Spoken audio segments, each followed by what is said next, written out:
And partnering with Shein gives them immediate access to 160 markets, which is hard to achieve on their own. So, and I would say also that especially for this price entry fast fashion manufacturers, Shein is a very good match.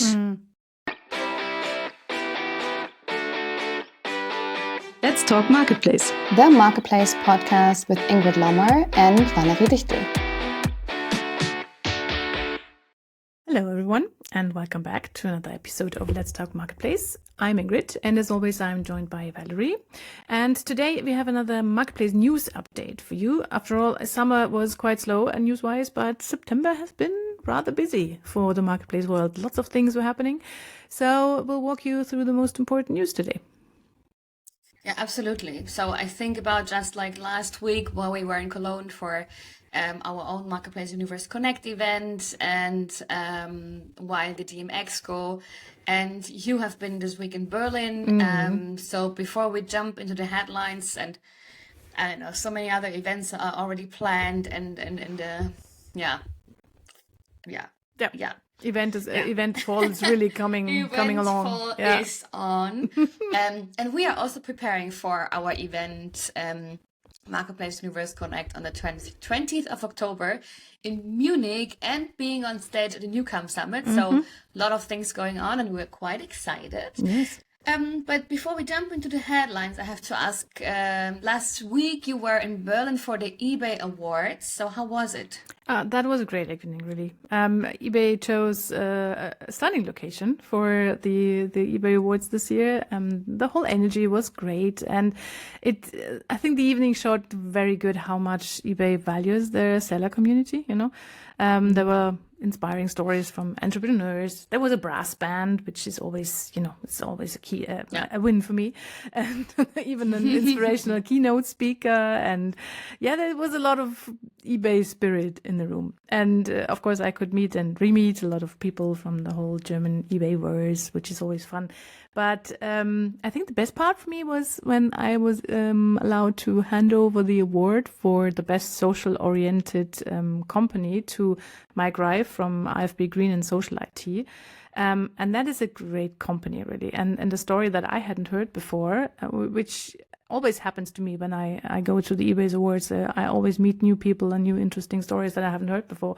And this one is great because the AFB is an established and very profitable company with like 20 offices in 6 countries, and they have 7 employees and nearly half of 700 employees. And nearly half of these employees are people with disabilities. Wow. Yeah, and that's really inspiring. I mean, considering that in Germany we have a law that companies with more than 20 employees have to employ people with disabilities, and about 40% of German companies just don't do that. Yeah, they just don't comply, and they only have to employ 5% of their workforce have to be people with disabilities.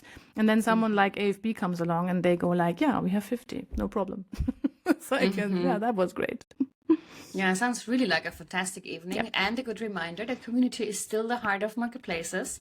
And this is also what we see when we go to events, right? Like we were in Cologne and then we met the people there, which we met again in Berlin, and which we will meet again in Munich and so on and so on. So but I would say as we're here for the news today, let's dive into the September news because a lot has happened and we skipped the August session, I think. Yes. So there was not really anything on August, so okay, so everyone was really doing holiday. It seems so. My colleague Christian and me were looking for news over the summer for the first newsletter. We both were like, but something had to have happened over our holidays, you know?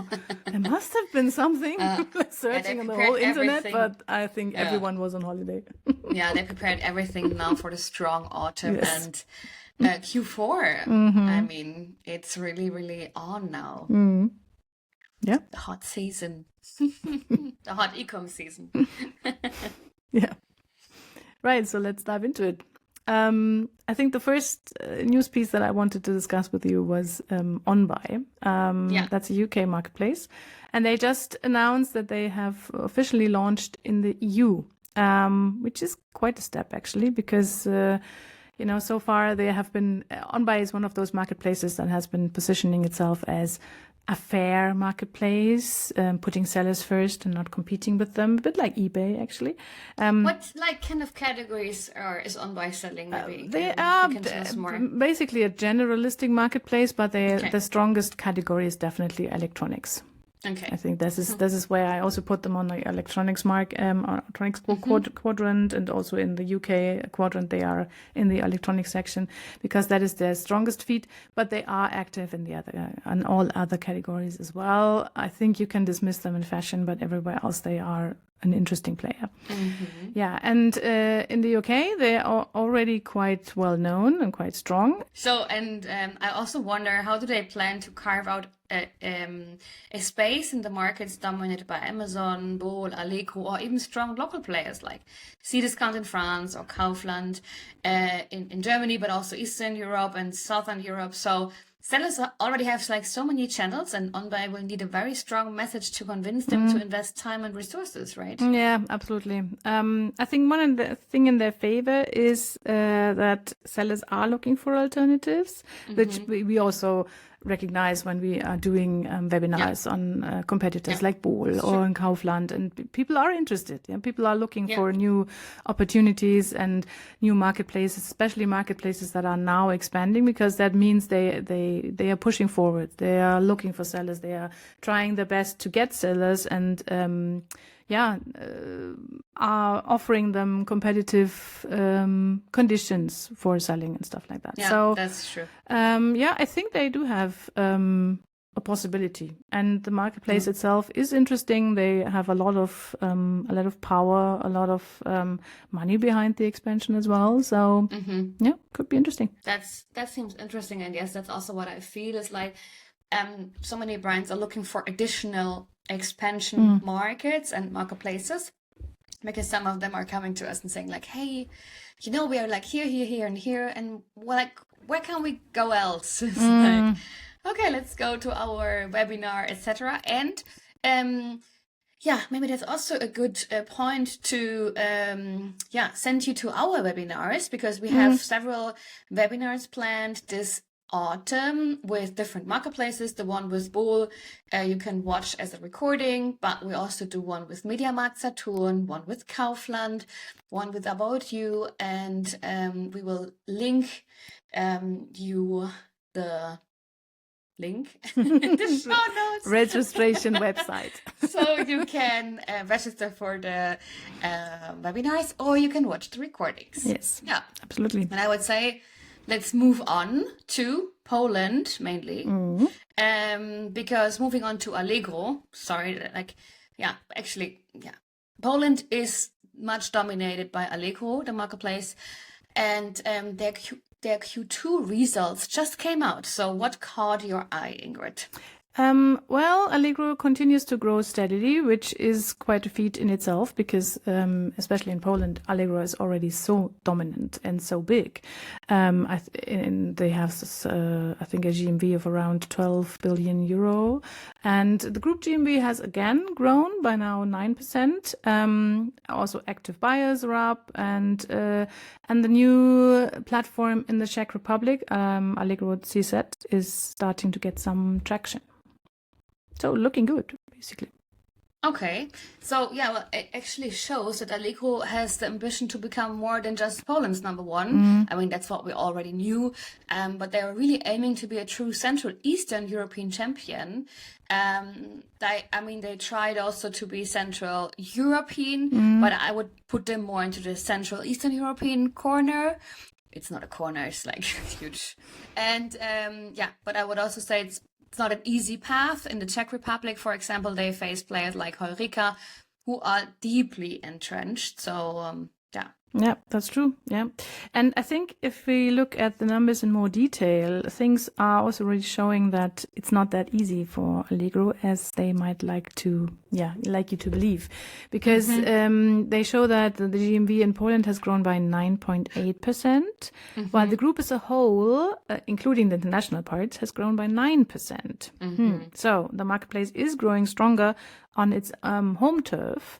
even though they already have a huge penetration rate there. And they are growing stronger in Poland and in the new markets. So maybe the international expansion isn't going so well as they would have liked it. Yeah. And also interesting when they shared the results, right?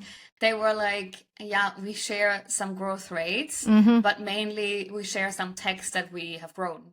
Yeah. But not exactly like Not how exact well numbers. there. Yeah, that's true. So yeah, so yeah, Allegro is an unavoidable marketplace in Poland, but even for the local champions like them, expansion is not that easy. So yeah. But speaking of great local champions, before we continue with the next news bite, let's have a quick look at our partner, Bol.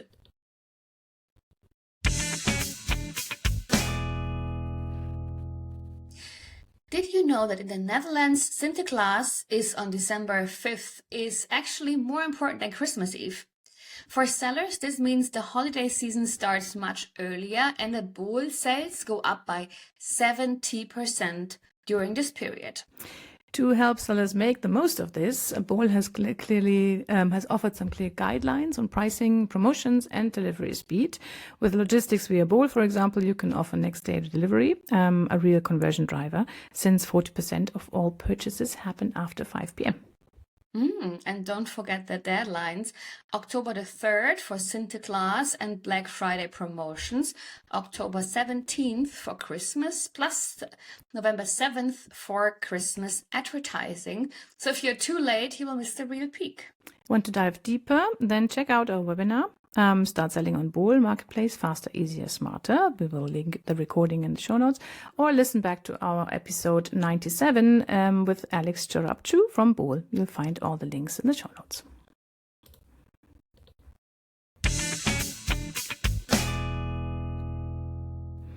Great. And now let's talk about Amazon, my former employer, one of mine. They had their seller conference Accelerate in September in the US, where they always unveil something big. And they didn't disappoint this year, didn't they? I mean, agentic AI for sellers. Sounds pretty cool. Yeah, I think that's a big shift. The AI that they are offering now isn't just giving advice, it's actively creating sales strategies, so to speak. Yeah, it can warn sellers about overstock fees or suggest price adjustments, optimize inventory, even generate new product variations and marketing campaigns. So basically, it's sort of a co-pilot for selling maybe, or even a manager for every seller. Yeah, that sounds pretty powerful, but also a little scary because Amazon was always about like hands off the wheel, and it was not always in every corner very successful. But overall, yeah, sellers might benefit from automation. But if Amazon's AI starts dictating price strategies or inventory moves, how much independence do they really have left? Yeah, well, that's the question, you know. I mean, on the one hand, small and medium sellers might love it because it's basically an enterprise price grade tool for free. Yeah, but I think it's, as you said, it can also feel quite uncomfortable because the question is really how much influence does Amazon's AI have, and is it really on the side of the seller, so to speak, or on the side of the marketplace? So yeah, but Yeah, a strange. Do you really get the great thing. transparency you need? Yes. Because that's something we had in the past was often that, oh, we have a great tool. And then like people were like, yeah, but it's not tax compliant, or how do we get this list? Because we need to know where exactly our stuff in which logistic hub is in which country. So there were like so many more nitty-gritty details, which are often, I would say, in the first round beta version, not yet reflected, which causes a lot of like headache tickets and yeah, that costs a lot of nerves for sellers because they're like, okay, you can use it now, and then you think like, oh, I should have waited a bit until like the first, Beta run revision, is I out would of the say. way. Yeah, till the first bigger fails are released and solved. Yeah, yeah, we'll see. But it's definitely It's a great next step. Definitely. Absolutely. Yeah. Talking about AI, Amazon isn't the only one betting on this. Miracle also had a big event last week, the NFL Paris, and there they introduced their AI transformer. And that is a tool that can prepare product data for AI search. So basically, Miracle wants to make sure that the millions of products listed on their partner marketplaces, I don't know, I think it goes in the hundreds by now, that marketplaces that run on Miracle. And all of the products listed on these marketplaces can now be structured in a way that AI agents can understand, compare, and transact with. So, for example, if you tell an AI, find me the best, I don't know, cordless drill under 100 euros or something like that, then the AI pulls directly from the marketplace catalogs of these Miracle marketplaces. And through this, Miracle makes their marketplaces relevant to AI searches, which is quite an idea. Yeah, well, that's pretty clever because if search really shifts from Google and Amazon into AI assistants, the marketplaces Amazon has its own AI assistant already, Rufus, right? But I think that those marketplaces whose data is clean and structured will win. And it's also not about just the marketplaces whose data is clean, because usually, yes, the data of the marketplace is important, but like the brands, sellers, etc., they are serving them with the data of their own products. So this is also about sellers, but in this case, with Miracle, more about the infrastructure. And in the long term, it could decide which marketplace stays relevant. So who is readable for AI agent, who's like open for it and sharing the data to be, to offer the products from the sellers, and that they are in the results from the AI agents. It could also be an answer to the question that our guest Stefan Wenzel raised a few episodes ago, and he basically said that AI search could make marketplaces redundant in a way, because the AI is going to search directly and they don't care about marketplaces or about aggregators, product aggregators of any kind. Yeah, but if the marketplace is, because it's huge and it's got the money, is able to develop tools like this, like Miracle is now doing, then they will be the first ones that are relevant to the AI. And this is something that smaller sellers, at the moment at least, can't do by themselves. So might give them a head start, definitely. Yeah, very, very cool. What else? Let's talk about a bit Shimo, I think, because Temu and Shein all the ones who missed that one. Yeah, the latest transparency reports are out, and from September we will also share some more insights on that on our LinkedIn.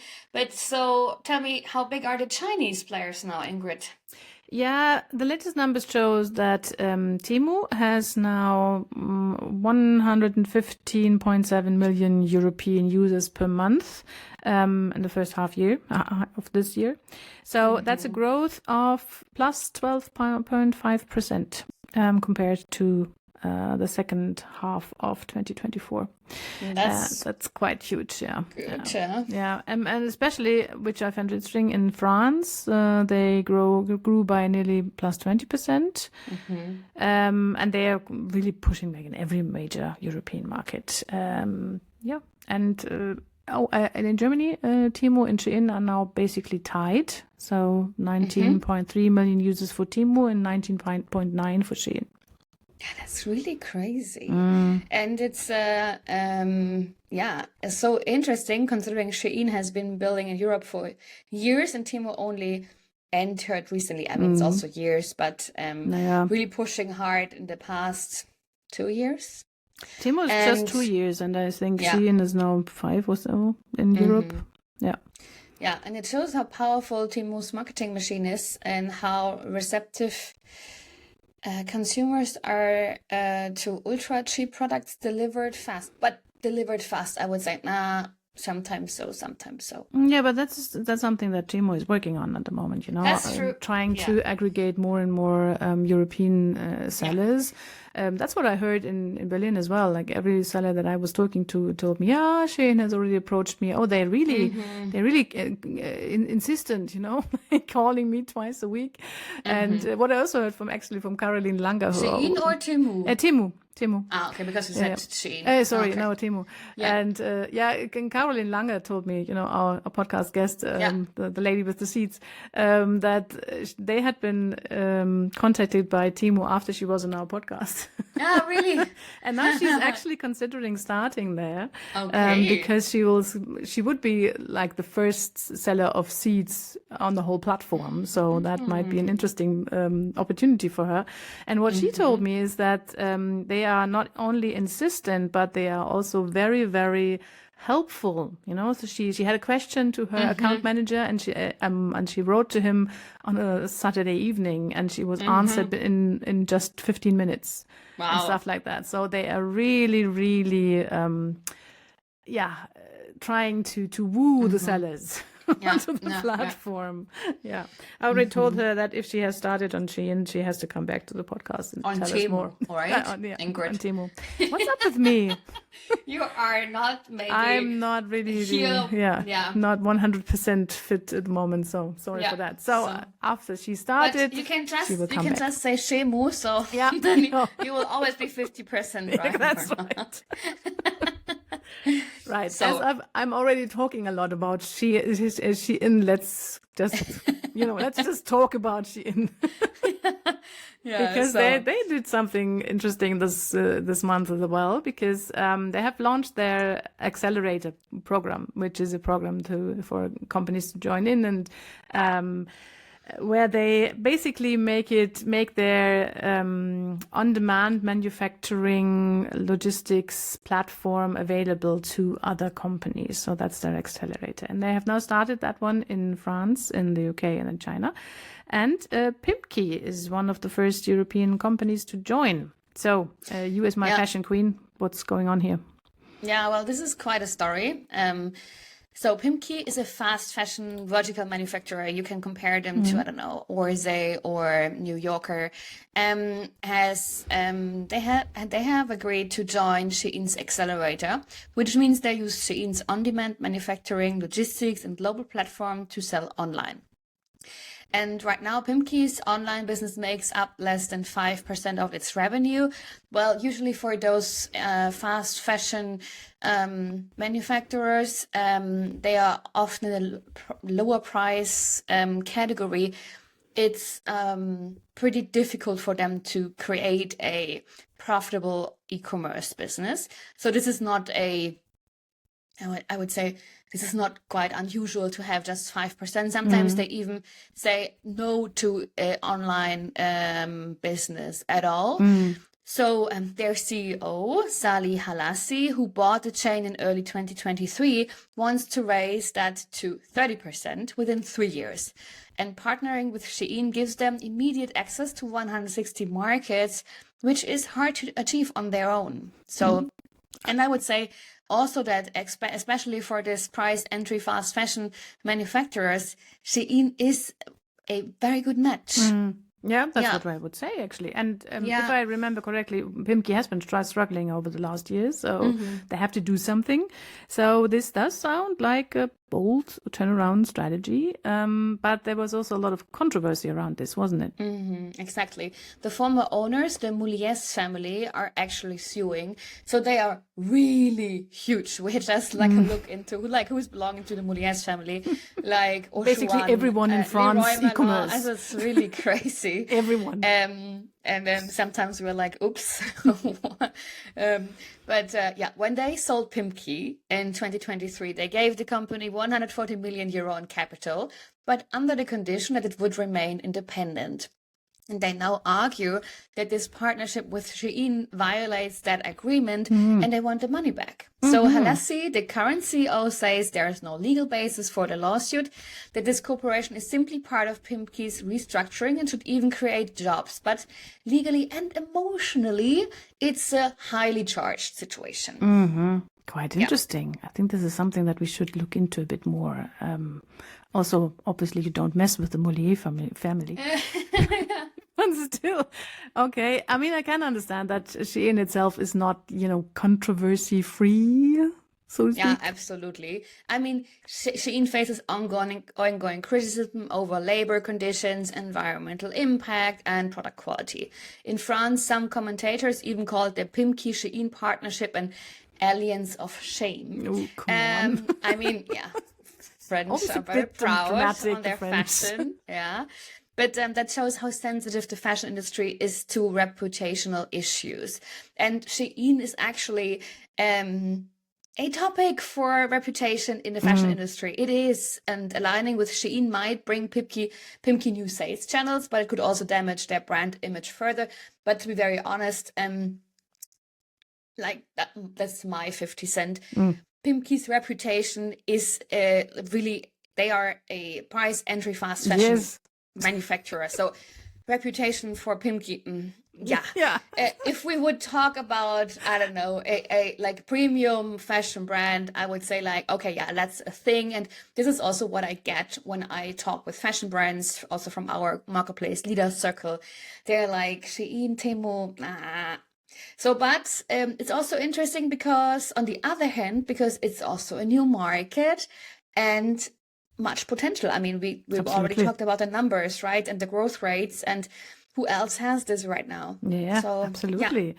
And I always find that funny, this labor conditions and environmental impact and stuff like that. It's like, come on, don't tell me that all the European fast fashion producers are all, I don't know, paying all their laborers really great wages and never have any environmental impact. I mean, come on. Yeah, I mean, not really. I mean, there are like some pros and cons. It's a huge topic. So, yes, definitely. But in the end, also the other fast fashion players are producing in China, or also premium brands. I mean, China got like so much and so much better in manufacturing fashion.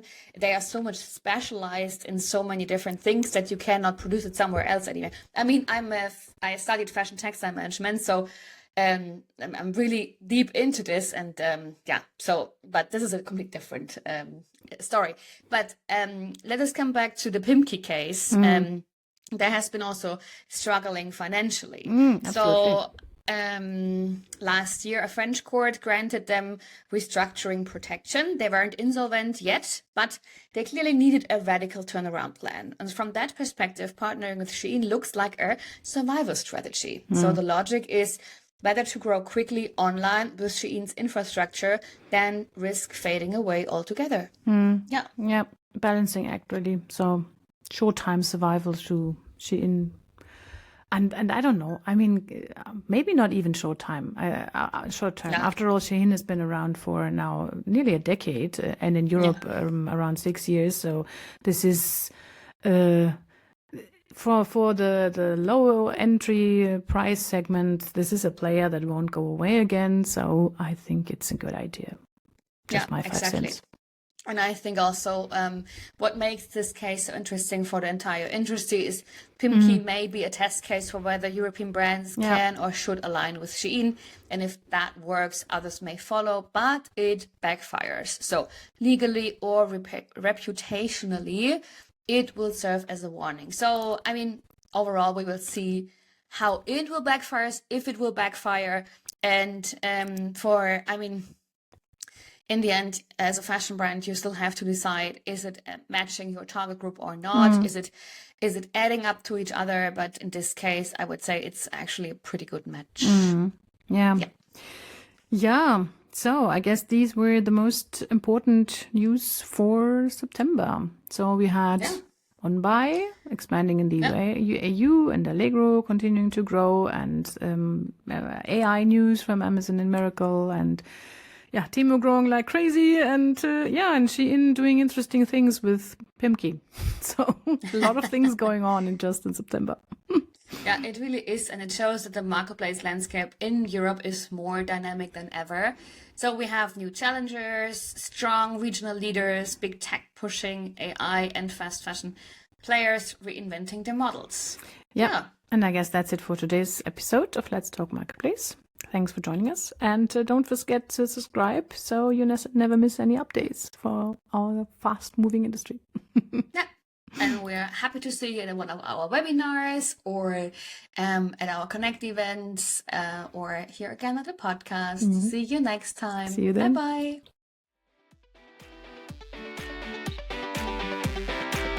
You listen to Let's Talk Marketplace, the Marketplace podcast with Ingrid Lommer and Valerie Dichtel.